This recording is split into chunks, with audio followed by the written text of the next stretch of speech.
There we go. Now we're going to be live. We're going.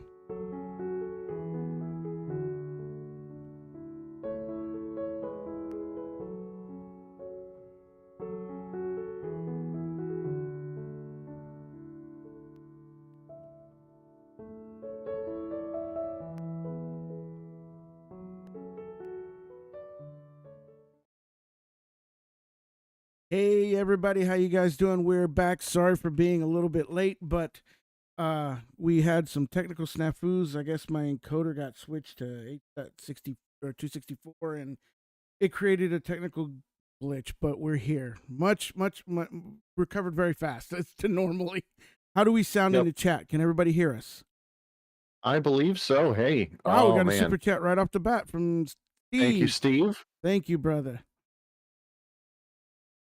If only such a store was less than an hour away. Oh, Costco or some big box store. Oh, How are you doing this morning, Alex? I am doing well. How about Other yourself? than other than technical issues, I'd say we're having a good day. Yeah, I'm doing well. I've just been, I had, one of those weeks at work, so I'm glad to be anywhere but there. But I'm always glad to Yeah. be here, though. You know what I mean? Oh boy. How's your week been? It's been a busy week. I feel like I'm a week behind on all the projects I tried to accomplish. Mm-hmm. And that is because you've had, um, Uh, Personal stuff. yeah, personal stuff. But I don't really want to talk about that. It's just been a lot. no, I'm just saying personal stuff. I was gonna say it when that stuff kicks in. Why is it that it always seems to be always in like overdrive? It's never just like, oh yeah, you know what I mean? It's It's like I've got this one thing. When it rains, it pours. yeah, What's exactly. up with the pink frames going zero on me? Oh, I guess Steve, you're talking about my split light colors. No, not going zero. I have gone Endeavor. I'm using the other purple arch. Watch him take that super chat back. You can't have it. We want that $2. It's gonna fund something. Yeah. Uh all right. So we've got a action-packed show for you guys today. A lot to talk about. How is everybody doing? Do we sound okay? Anything that we've got to fix before we jump into our topics? Give him a second. Everybody's good. I see I didn't lose Josh this week. Nope. But Josh was the first chatter today. It's cold today in Ohio. You had to turn the heat on. Wow. We've actually I last week we were in the 50s ourselves. We got into the high 40s last week here in Washington. And then now we're back up to the 50s, 60s. Gonna get up to 70 Jesse's today. mic sounds rough. Jesse's mic sounds rough. All right, I'm gonna pull it back a little bit, and But I other think than there's that, too much. our I think weather there's too much bass on it. could be. Other than that, our weather's been pretty good. We've had intermittent rain, which is nice because we've had like 3 weeks without no rain. In Washington, that's like a feat. To go a day without rain. We get lots and lots of rain. How's his mic sound now? Yeah, I pulled some of the bass out. I think it was too much. Steve said he was talking on stream. He said, Gain is blown out. Okay. We did a test earlier. I think it's YouTube compression that's doing that because it sounds good before it goes out to YouTube. Let me go ahead and pull the gain down. Thank you, Josh. mm-hmm. We can't trust OBS lately. No. Well, it's Linux, right? Oof. Yeah, somebody says you're better now. So that's good. Waffles says you're Oh, okay. Good, that's good. awesome. So today we're going to talk. Our very first topic is going to be on a tool that I wanted to highlight because it's a good little tool. It works well. He blames Pulse Audio. It works well, and a lot of people find that when they look at system monitoring services, HTOP or something like that, a lot of Oh, people like. Alex, I am pink. Did you do that for me on purpose? Oh, I mean you're pink. My whole frame is pink. they're seeing on No, the live version. My I whole have. frame has turned pink. We Uh-uh. have gremlins. Uh, Josh, we can't blame Pulse Audio. I use Pipewire. I don't use Pulse Audio. I hate Pulse Audio. Yeah. No, you're not pink at all. I don't know why you're pink because you're green on my OBS.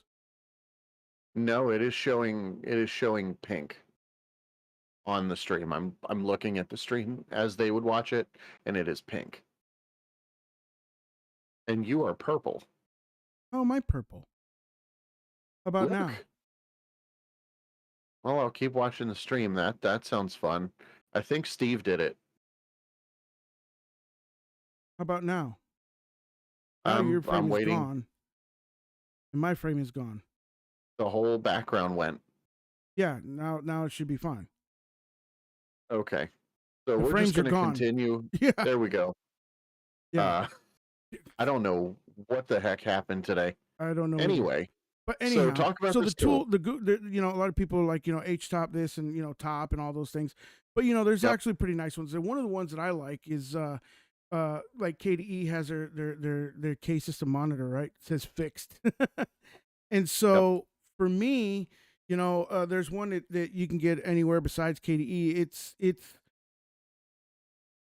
It's pretty awesome. It's called Mission Center. And I actually have it, up on screen right now Yep. so that people can see it. It is a pretty awesome monitoring tool. It covers all your system processes and your monitors and stuff like that. So it looks a lot like the KDE one. It's got the two tabs up here where if you click on the one tab, you see your processes all running right down to your GPU and everything else. And then you got your app side where you can actually click on it and you can actually use it to kill processes, pause them, suspend them, whatever you want to do. So I mean, it's a quite fun little app. I thoroughly enjoy it. It's simple. It's basic. It handles all of your um. It doesn't support the Intel Arc GPUs yet. Well, I don't think that very many things have that included just yet, but it is a very awesome little app, and it is very flexible, it's very controllable, it's scaled down. It's probably one of the better system monitoring services that I found out there. Have you ever used it? Or I have not. what about any system monitoring services which ones do you normally I just like top and HTOP and occasionally whatever GUI system monitor happens to be be on the available package, on the. Yeah. your packages? I You know, don't really mess with it too much. I'd prefer to use Conky, and okay, I can never get a good working Conky config. really. No, I absolutely struggle with it. Conky, editing Conky can be difficult. But yeah, the only What do thing you that about this mission center that I wish it was better at is like with top, you don't have to with this one you have to scroll down whatever apps are running in a process center, but with like H top and top those you can actually search. You can actually search it and find whatever app it is that you're looking for that you want to kill. Whereas this one you have to scroll. So it could stand if they would add that feature. It would be pretty awesome. Tenley I J could see says that. I still use H top since he's used it for 14 years now. Yeah, Like for if it ain't that's broke, what don't I fix used it. to. H top, B top, yeah, all those guys. Intel GPU top. What Intel GPU top has its own top? Probably because nothing else actually supports it right now. And Yeah, well, Steve sometimes it's says he like that. uses it daily because reminds him of Task Manager in Windows. Yeah. Ooh, that'd be a reason not In to use it. in fact, actually, while I was doing the research on that's funny that he brought that up. While I was actually doing the research on that the mission center, uh, I discovered that I guess recently. I can't remember where I read it because I blurred it and I was like, "Huh, interesting." But it wasn't. Windows doesn't interest me, but somewhere I read that actually Windows had made the Task Manager source code public or available for people to look at it and stuff. So Gotcha. I thought that was kind of interesting. It's part of the Intel tools, not just for the GPUs. It works for integrated graphics too. Oh wow! Oh, that's cool. Yeah, I have to take a look at that. Thanks. Intel GPU top. I'll have to look at that. That's pretty cool. Nice. Yeah. So Always anyhow, cool to discuss a new tool that works. yeah. So that's what that to me. Like I said, it's very flexible. You could kill processes with it. It's simple. It's easy. There's not a whole lot to it. Like but it's almost like TC Cleaner for Windows, but it's a Linux based one, where you have your system process manager in there, and then you can like remove like unwanted apps and packages, start and kill processes. You can actually put it's like a suite of tools all in one. Can't remember what it is, but anyhow, it's like it's not as convoluted as that, but it's on that note. But with it feeling like a Windows Task Manager, I'm surprised that that's a reason. Do people really like that? A lot of people do actually, yeah. I mean, just at that point, why not use UKUI from Ubuntu Kylin and get the whole uh, Windows on Linux vibe? Well, I don't think it's so much that they want the Windows on Linux vibe as much as they want the quality of the tool. Fair. That's what I think they're Uh, wanting. Like I said, I mean, I don't know anybody that's. What's up, Rue? How you doing? Welcome hello, to the hello. stream. I am Yep. doing well. How are you? But like I said, people they're not trying to get Windows on Linux. They're just trying to get the tools or the sense of quality, of a Yeah, tool. I mean, I get that, and I think I don't know about everybody else. I don't usually start looking at my system monitor unless something misbehaves. I'm not just I'm not usually looking at it for, no reason. It's generally I'm trying to make sure that everything's fine, or I've noticed that something is misbehaving. So that's where something like HTOP comes in. I want to kind of quick in and out and not dedicate resources to watching my I resources. understand that, But I and but I could see where something like this would be nice if somebody's, right, just but enjoys the look of it or the completeness of it. right, It's but a good tool. the thing is like I said, it's a good tool and it's great for the purpose, but a lot of people want the GUI feel on those things. A lot of people aren't trying to get into H top and B top and all those kind of things because it's terminal based, and they're just you know I don't know, for whatever reason they just feel scared of it. You know what I'm saying? So if they get the familiarity Sure. because they can Yep. point click on it and kill it, right click on it and kill it or whatever, then that works. You know what I mean? Yeah. Yep. It is So not without merit. Every tool that you've ever recommended always has a good use. So yeah, and so that's why I think to me it was a great tool to bring onto the show, to show once again newer to Linux users, people who are just starting to that are not power users, to figure out some of these things, who right, eventually will become a power user. if they I don't want want it to to, be a crutch. I don't want it to be a crutch, but there you go. and the thing is, the days of sitting in the basement in the dark, huddling over a terminal being what you have to do. It's Yeah, not like that. no, not anymore, not anymore. So Not all of us are trapped in that loop of your last video, just patiently waiting for Gen 2 to catch up. oh, you went there. Oh, you went there. I'm surprised I didn't get blasted by a certain somebody about that video, even though that No, I video was set you well up. received by I just many people. yeah, I just set you up. Give him a minute. Oh, that was awesome. Oh man, That did you was want to awesome. add anything else? Because I'm ready to go. Nope, let's go. Let's All go. right. Speaking of getting set up, so according to a few sources on the internet, we believe, and this is a hot button topic today. You weren't even compiling. Okay, so Nvidia got raided in France by the French government for anti-competitive practices. It seems. Do you have I the have it up. article up for Yep, everybody? I just pulled it up. Yeah, it's all over the place. And Gadget covered it. A couple other reputable sources covered it, and it looks like Nvidia, since breaking into the AI and you know, cloud computing arenas, they're just absolutely dominating, and people are concerned that it's an uncompetitive environment. So yeah, Well, they got yeah. raided.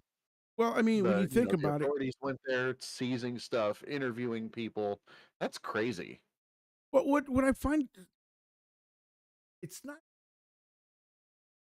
You don't think as so? no, and the reason why I'm crazy is because when you look at actual whole AI global scene, what they're doing to me seems that they're trying to get regulatory regulation on the AI market because it's so new and so infantile at the moment that Yeah, they we're at a can point see where we're changing history right now with what right. AI can do. And what they're saying is that they're seeing that Nvidia has. I mean, you look how they've graphically migrated, or graphically how they systematically migrated from their graphics side of production to their AI chip side. I mean, that's where they're putting most of their focus on. And it seems like the graphics CPUs and stuff like that are getting to be almost like a afterthought, or like, oh, by the way, yeah, we'll throw this out here to keep this market still sated. You know what I mean? But the reality of it is their major focus business wise is on AI. Like in that article, it talked about how they went from a $6.6 billion a year to 13.27. They literally doubled their bottom line. Your audio just left. Where's your audio?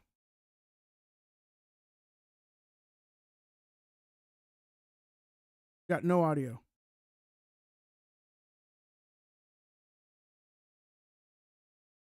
Can you guys hear me? Yeah, I could hear That's you weird. now, OBS had muted me for some reason. barely.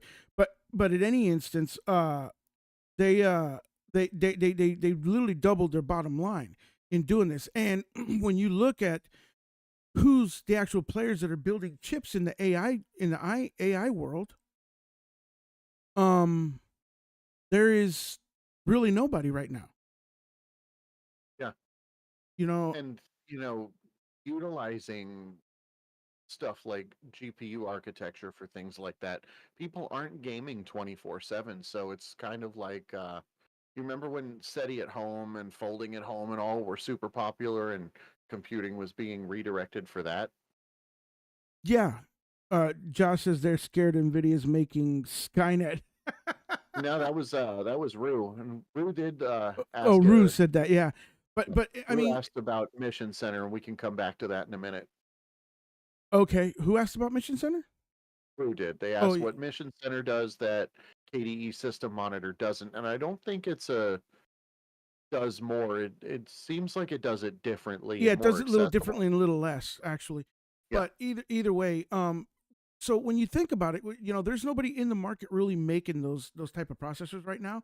So I could right. see where they're trying to regulate that and get in on that process early. I find it funny that it's the French that are leading the way on that versus somebody like the U.S. or somebody like that doing for antitrust.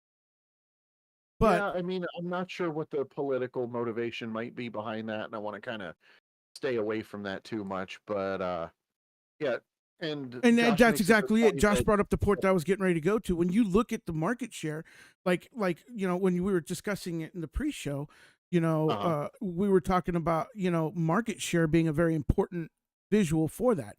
Like it really is. like when you talk about your volume's a little low, but Okay, at any instance, when you look at like say software, for example, operating systems, right? The two that come to mind globally that are direct competitors that have market shares that are pretty prevalent are Apple and Windows, right?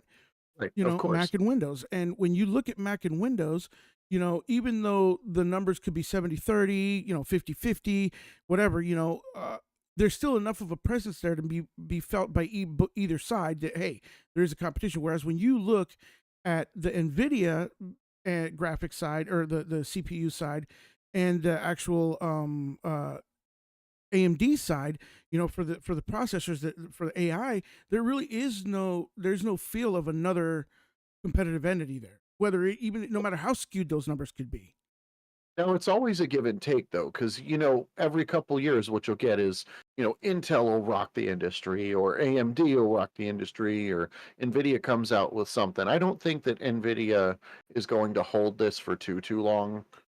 I'm sure that, AMD's probably got something that has not been widely announced. They've got to be working on Well, it. they've They well, see, what comes to mind for me, I mean, the closest thing that I would have that would have computing cores and the ability to even be stretched that far right now. I mean, I'm sure they're working on development. They're in R&D on something. I'm sure. I'm sure, sure. sure, But the closest thing that I think that they would have a stable base to kind of jump from would be their Epic processor, which is their server processor. right. You know, Now, I think you can get like a 60. I think their lowest one is 4 thread or 64 core or something like that, all the way up to like yeah, I don't know what the current gen epics are yeah. doing, and you have Intel moving to the P cores and the execution cores. Mm-hmm. So, Well, yeah, yeah. do you think that we're moving to where we're going to have dedicated like SoCs? Are we going to have, maybe computing only cores starting to be added into CPUs? You know, that's a very interesting question. I mean, for So me, where we have the application cores, we have separate compute cores. We're going to have graphics cores. I think, Android and the Raspberry Pi and, the small development boards mhm. are going to go ahead and move things forward. The whole SoC architecture is really where I think we're going to see things shifting. Well, More functions, less space, I see it in less power. exactly. That's where I was going at. As far as resources are concerned, it's less of a power hog, and I could see where that would be more efficient. It'd be more efficient, and so yeah, I mean that's very well possibly a good move in the future. I mean, there's no telling what direction these companies are going for because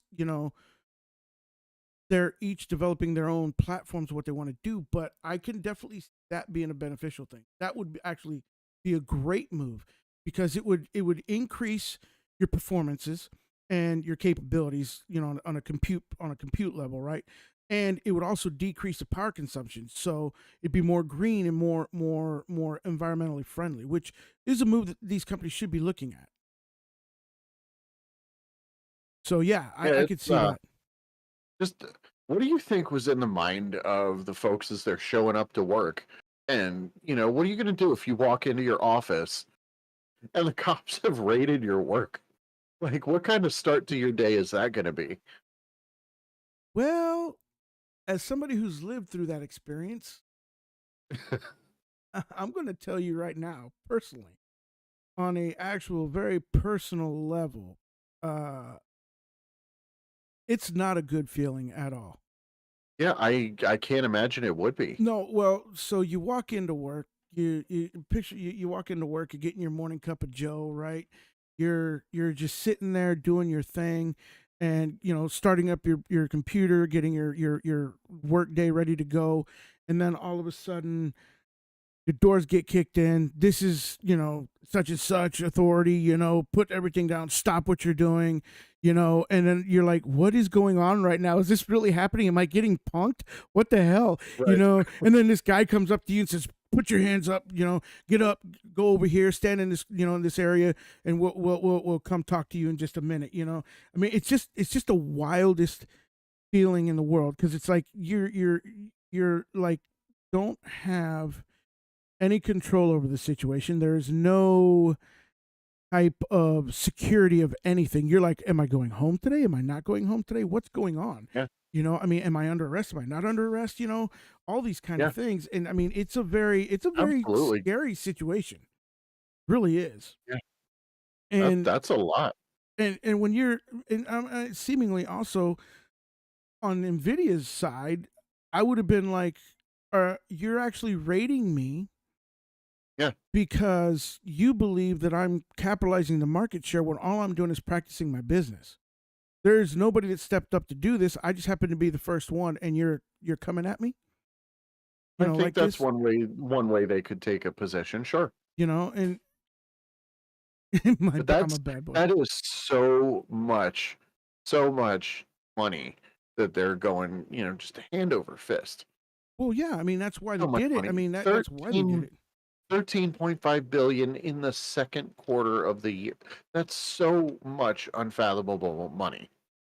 Yeah, interestingly enough, the one of the downsides that there's probably many out there that is probably why it hasn't happened. But Tenley J just brought up, well, if your GPU dies on the SoC, then you have to toss out the whole thing, Well, which is true. yeah, You can't yeah. just swap it out. Can't even do like a mobile GPU and like reball it or pull the GPU off. Yeah, Yeah, he's right. he's Good right. He's point, very Josh. much so Thank right. you. It's a fair point. Yep. It's a very fair point. But yeah, I mean, Nvidia, like I said, they were just they're I could see that view of them too. They're like, wait, why? You know what I mean? But then Right, again, like, oh, I'm getting punished for being too successful. and too soon. Isn't that the whole purpose of capitalism and owning your own company? I mean, nobody gets in the company and say, hey, I want to give away half my stuff every day. You know what I'm saying? I want to make millions of dollars and give it away half. There's no corporation ever has said that, and I don't think there ever will be one that says that. You know what I mean? Yeah, People get into business to make money, to keep money, not to constantly give it away. So, right, um, right. so I So think yeah, that's an interesting topic to follow. It is yeah, very I want to see how that developed. And it's important to note, and Engadget covers this too. They are not accusing Nvidia yet, but they are concerned. well, yeah, because and if you read the article a little bit further, it was talking more to the actual uh end that the major cloud computing services are using them. Yep. Like Right. There's uh so much invested, like, unless you come in with deep pockets, yeah, how are you Amazon, gonna Google, compete? all those guys are all using it, and that's what they're talking about. They've already infiltrated those spaces and have cut in the corner on that, so to speak. So I guess they're trying to. I don't. Yeah, I guess they're trying to prevent them from getting too big. But either way, there's no real competition against them right now, so it kind of makes their case a little bit easier. But then again, it's not from Nvidia muscling other people out as much as it is. It just has nobody come along into that space just yet. Yep, and then, Josh mentions that Intel's closer to being a competitor to, NVIDIA, and I agree with that. Well, yeah. So that's an interesting point too. Uh, Intel has the platform there already in place to actually start making these chips. So yeah, I think that they're very much so close to being the competitor. They just need to enter the arena, so to speak. Right, right. CERN, for example, is all Intel accelerated. Yeah, yeah. Uh, yeah, I mean they're already there. Like I said, they have the platform there. All they got to do is just make the launch. Start producing and making the launch and start marketing. And I think they could muscle into that very easily as well too, because when Oh, yeah. when you really think about it, I mean Hey, Blue, Intel, thank you. huh? Sorry, I was acknowledging, Blue's here. Oh, what's up, Blue? Anyhow, I think that Intel, when you think of processing or computing chips, Intel automatically gets the nod. Right. For their multi-core processors. I mean, they've been doing this for so long. They automatically get the nod as being like their i9 processor is just a beast. You know what I'm saying? Yeah, And so I mean, they get the nod on being able to put together a quality processor that can do computing and stuff like that, which is what's needed for AI. So if they were to throw their name into the field and start producing some actual processors for this, I think they're going to go the distance. They'll go the distance real well, a lot faster than Nvidia. It's just that they haven't done that yet. Like I said, it isn't yeah. for the fact that Nvidia is muscled anybody out. It's just that nobody's come to the table yet. Well, I think, and this is the last point that I wanna make on it, and then, we can move on a little bit, but I think it's maybe starting to look like other people can't come to the table as of, uh, instead of won't. Wait, what do you mean? Like, I think that it's gotten to be the point, NVIDIA's so far ahead that maybe it looks like just due to sheer, spending power, market share, that nobody's big enough to come to the table. Oh, I think Intel is. I think Intel is. I mean, Intel probably They more than AMD. Oh, They've absolutely, and closed a and lot that's of the other, they've and but closed a that's the lot other of thing. ground, but they haven't caught up yet. But that's the other thing too. When you hear about these AI processors and these computing processors, nobody really thinks that, and you want to think of more of like AMD and Intel because they have computing processors, right? Nvidia's not really known but for just the graphics process, right? With the compute, which is what you do in graphics processing, right?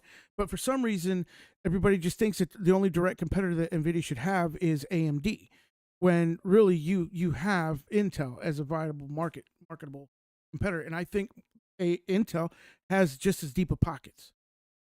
Right, and Josh mentions uh, that it's the patents that they hold, and th- we could do a whole series of episodes on patents and things like that, and do they help IP? Do they block innovation? There's so much to unpack there.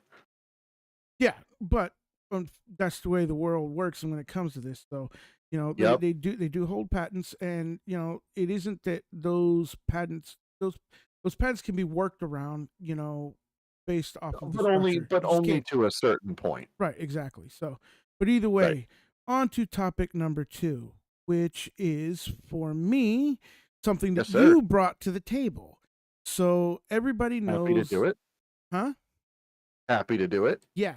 So everybody knows that my audio equipment is PreSonus, and PreSonus is pretty awesome. They're studio grade quality hardware that you actually can get at affordable rates when it comes to actual audio equipment. Now, audio equipment is when I say audio equipment at an affordable grade, when you hear a price tag of $300 for a microphone, $400 for an actual box, a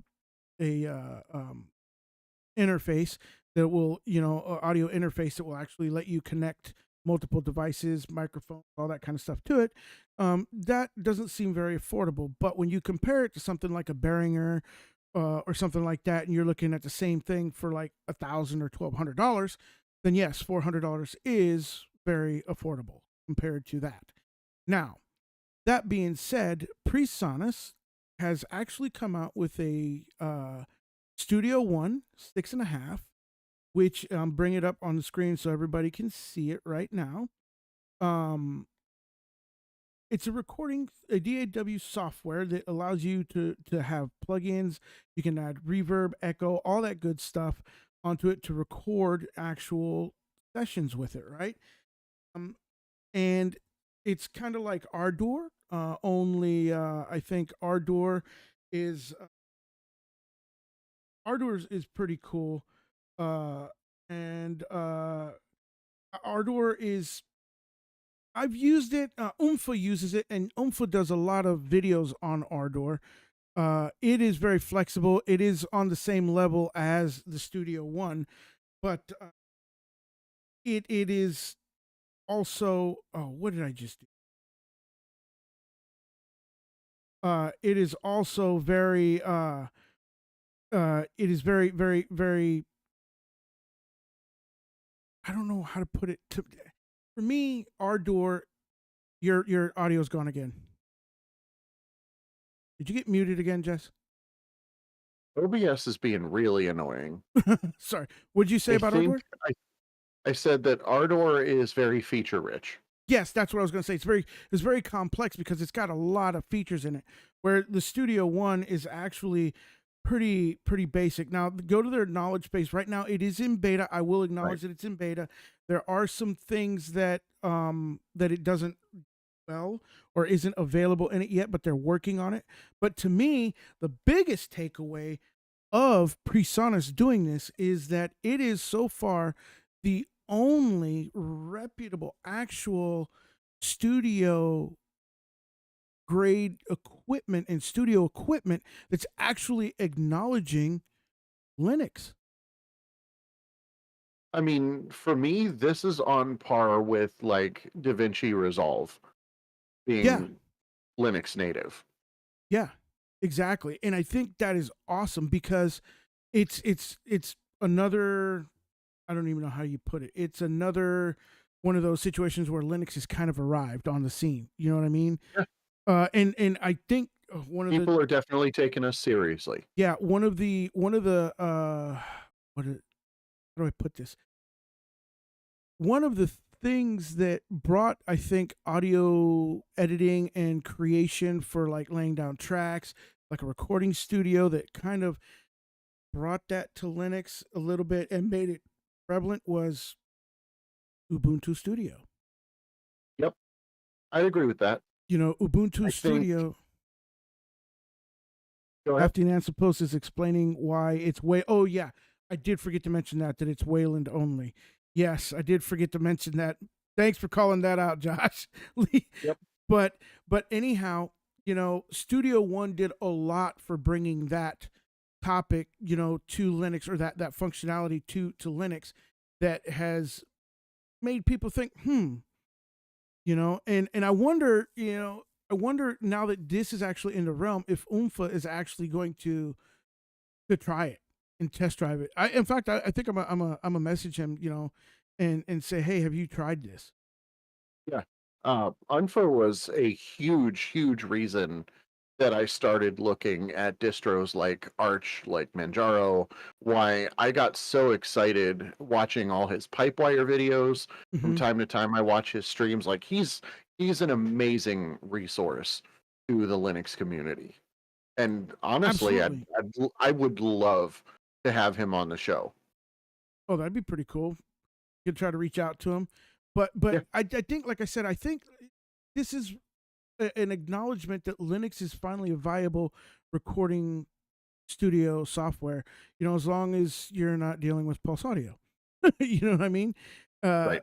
once that and who knows, if these developers over there at Presonus get involved with developing, Pipewire a little bit better or whatever, fine tuning that could be a huge Right. plus. And there's no, I mean, they've got deep pockets. They've Yeah. got deep pockets. I'm sure they could put together an engineering team that could deal with that. I think it's going to be interesting to see how Presonus works on systems that are using Jack as the back end, or Pulse as the back end, or Pipewire as the back end for it. Hmm. Well, I don't know. I Oh, don't, like I said, I don't know that they're really wanting to go away from. But I think they're, or, stay. I think they want to stay more to Pipewire. You know. Pipewire is the future, but Pulse and Jack have been around for longer, and you've got ALSA too. So I'd really like to take a deep dive on it. My one gripe with it is that the only existence for this package currently is Debian Hmm. package, right? Yeah. And you Well, can only get it from them. yes, it only comes as a deb right now, but there are tools that you can convert it from a Right. deb to what you call it, to standard, install package. I mean, install, where you can build it yourself. But um Josh brought up a point that Jack does see use in big recording studios. Yep. That's why I So was so interested to get a look at it. yeah, I mean, like I said, it's interesting. I mean, that to me, that's the biggest takeaway of all of this, is that our sound in Linux, because of this, could take a huge jump sound quality. So it makes sense. Ubuntu is popular. Soon on the AUR, Steve says he thinks. I think somebody's going to convert it too. Is he going to package it?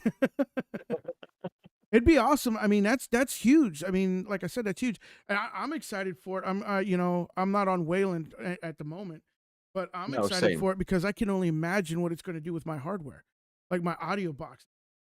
It should marry, just like that with it, and I should be able to get cool sound, cool recording effects and stuff like that. I Yeah. just can't wait. And that was one of the downfalls when I first got this equipment, that I looked for, and I was like, oh, one, and I was like, oh, it's such an awesome software because my roommate, who's the guitarist in our band, he has all PreSonus equipment as well, and he has the Studio One on his Windows PC, and we were playing with that, and I mean, it's just such cool sweet, recording Yeah. suite. I mean, it's badass. It's just literally badass. There's no word. support other than that, you know. And I was like, man, I wish I could get that on my Linux box. And now I can't. I haven't even told him about this. I can't wait till this happens. Right. I would probably try it before saying we don't need any more jabs of, oh, it doesn't quite work yet, does it? Yeah. Yeah, no, I mean it's untested, obviously, and like I said, it's still in beta. You know, Right. they made a point of saying that it's in beta, so it's by no means a finished product. Right. But And on top of that, they've come out of the gate saying at this time there is no support for it whatsoever. yeah, I mean they're being 100% honest right now. I mean Yeah. they're building this right now. They're working on it. They're engineering it, and I can't wait to see what it's going to do. But like I said, they've got a team in place that I'm sure that they're not, you know, not paying very well to create a quality product. You know what I mean? Yeah, Because who knows? yeah, Personas, you know, they make quality everything. So we're good to Cool. go. You want to talk on your next topic now?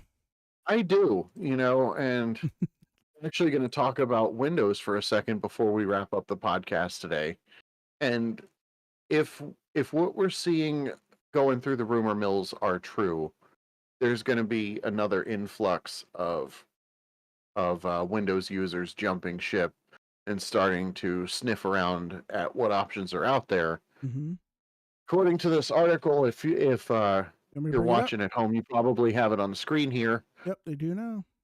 OS News is reporting that Microsoft might be thinking again about making Windows 12 a subscription-based OS, and I think the chat's going to blow up. I want to hear what everybody's got to say And about it. apparently, from what they're saying, it was actually a leak, an actual leak Right, that brought this from the inside.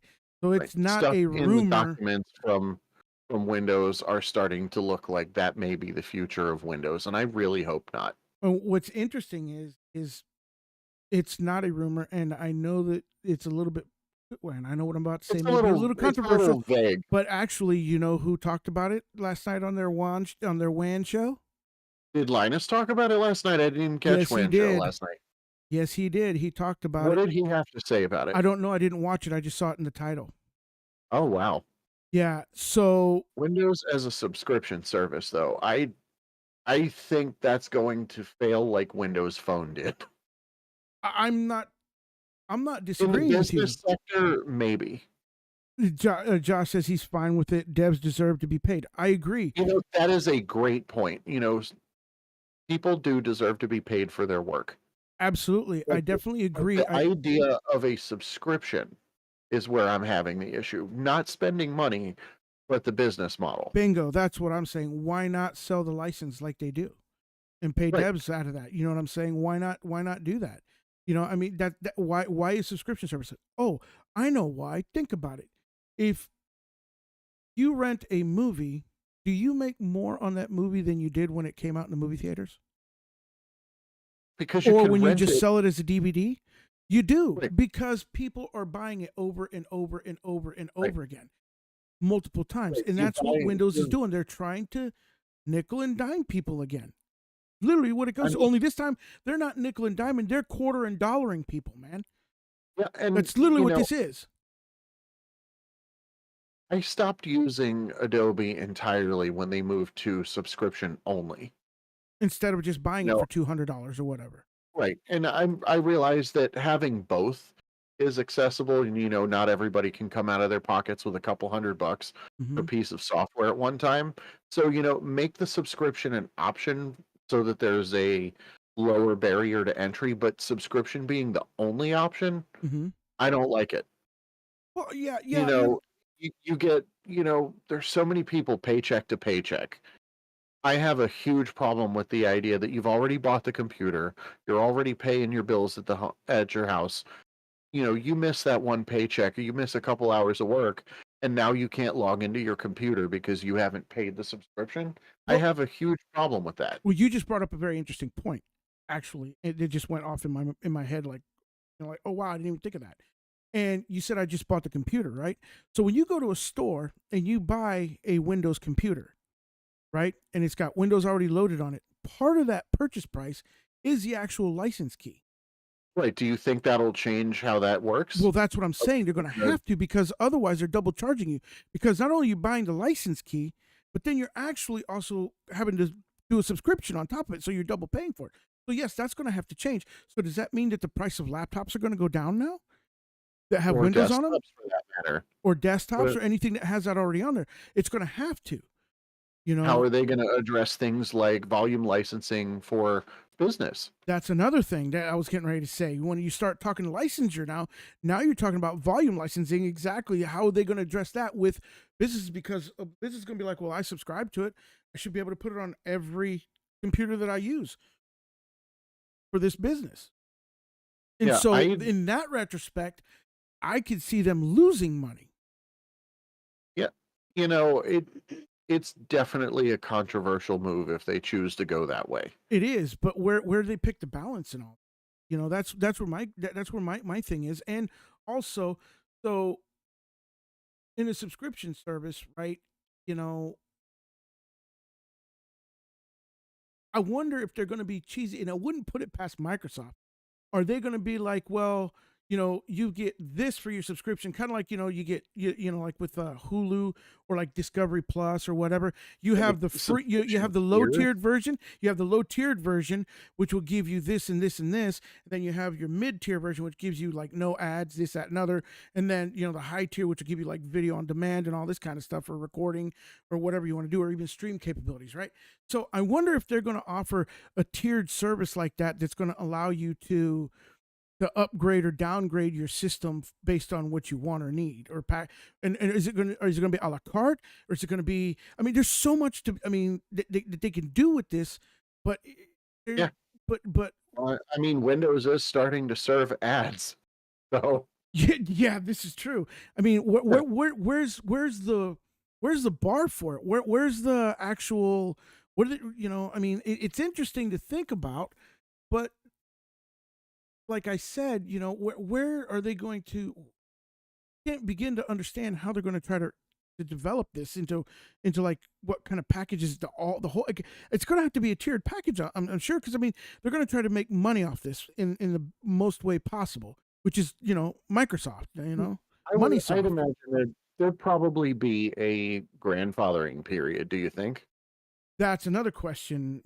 Is like all the support for people that have done Windows 11 and 10 now. Is that Mhm. just going to go away? I mean, I and mean, then you're like, oh, we're not going to support any of that. You're not going to be grandfathered in or whatever. I don't know.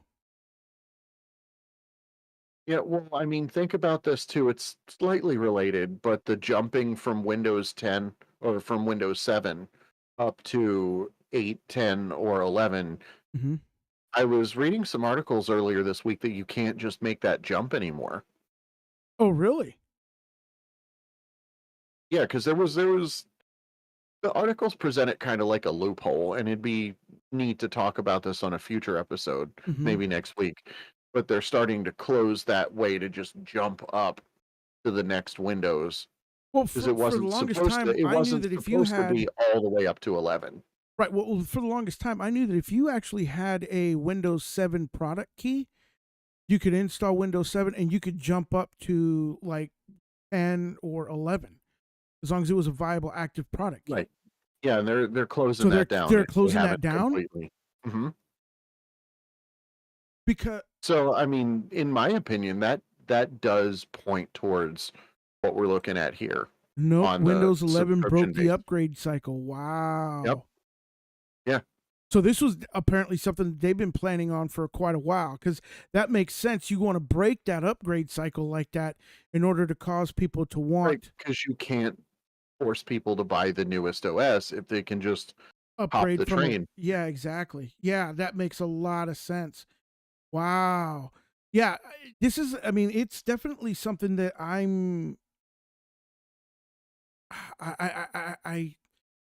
where's it going to start at? Where's it going to end at? Kind of, Yeah. this is opening up a huge, like I said, 50 cent and dollar a dime Yeah. type market for them. And I could see them wanting to do that. Business wise, I'm of the mindset that if I was Microsoft and I wanted to make more millions, yeah, I would do that too. I mean, It- I could see that. I it- mean, especially now that, and it makes sense. They're also when I think about it, I mean, more and more things are popping off in my head. When I think about it, that is the trend. Is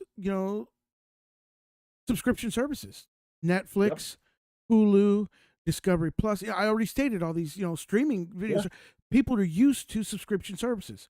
Yeah. Spotify, Yeah. if you want the We better pay stuff, for everything, you but pay we for own everything. nothing. Exactly. So I could see them hopping on board the trend. In fact, they're kind of late to the game. You know what I mean? Yeah. I And mean, when you think of it like I that said, way.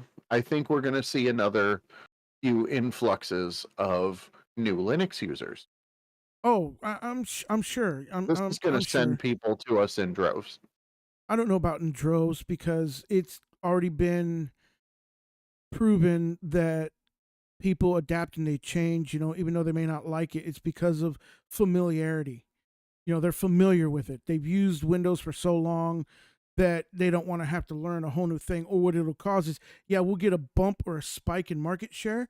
We'll go from 2% to maybe 3%, right? Or whatever I it don't is. know. I really think that the gaming space is going to continue to shift towards Linux because, Yeah, you know, Waffle says people are way too amazed to switch. But I think we'll get a little bump. We'll get a little bump in it. You know what I'm saying? Yeah, it's gonna run some people away. We'll get a little bump again, and then what's gonna happen is they'll be like, oh, and they can't get this to work exactly. This isn't exactly how they're used to it, or this isn't right? familiar feeling to them, and then they'll be like, oh, I can't get this. I can't do it, and then they'll go back.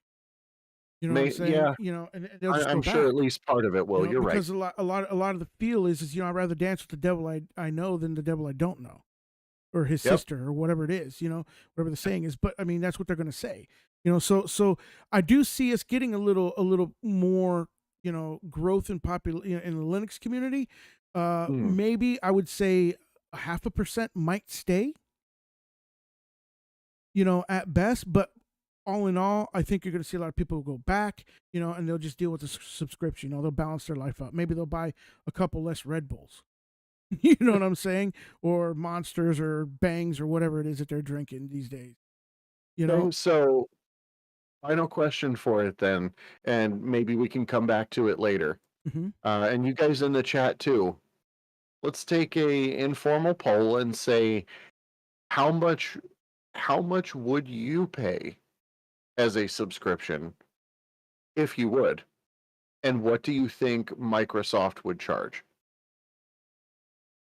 So to answer that question, I would say that they're gonna try to be on par with like a popular, one of the popular streaming services. Like I see like Disney Plus and all those guys are doing for like $14.99 or $15 a month, something like that.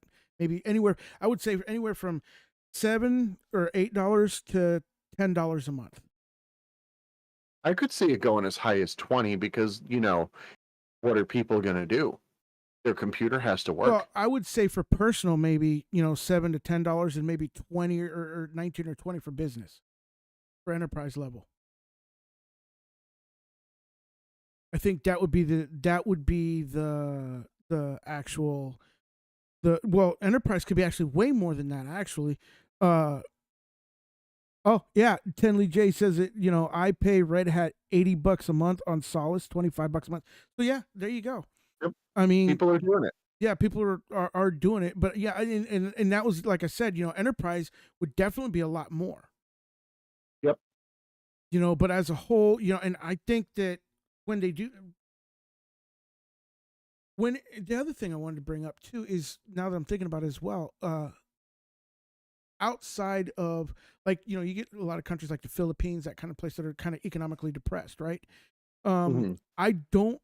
I would see a lot of people. Well, I wonder how many people pirate over there too. But either way, Piracy's everywhere. yeah, I know, but I mean, it's without knowing those numbers, it's hard to tell. But I think that Hmm. a lot of those people are going to be making a switch to Linux when that actually happens, when they start losing support and that kind of stuff, and they'll be forced to more than anything actually, because I don't think many of them will be able to actually afford a $15 US month subscription or even $25 a month subscription. Yeah. Let alone if you're a business running Windows over there, I don't think you can afford, a $80 to $100 a month subscription either, even if it is unlimited across, multiple computers. So I mean that's very interesting. It would really change the landscape Rue quite a says I lot would if they look at moved there. pirating if that was available.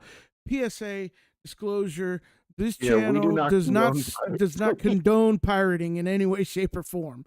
I mean, it's up to you. I don't Yeah. judge, for that, but I myself don't do that. You know what I mean? Yep, I don't do that either.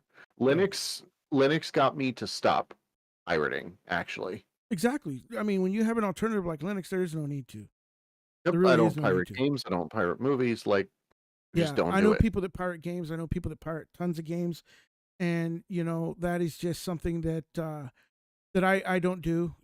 Would do I sometimes wish I would? Yes, but I still within myself don't do it. But I don't judge. If you, I mean, that's on your own personal thing.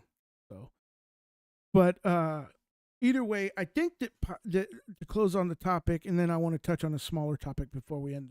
Sure. Is I think that Microsoft is definitely going to do this for sure. It is a huge money grab for them. Do I hate them for it? I don't think so. I know that I won't be paying a subscription for Windows because I don't use Windows. I pirate Linux. I love Josh. Okay, I while love we're Josh. making jokes, when I used to be involved with the Hackintosh projects Oh, back in the day, yeah. there used to be a file on every version of Mac OS that ran on Intel. Hmm. And no joke, I'm gonna put the name of the system file in there. What was it?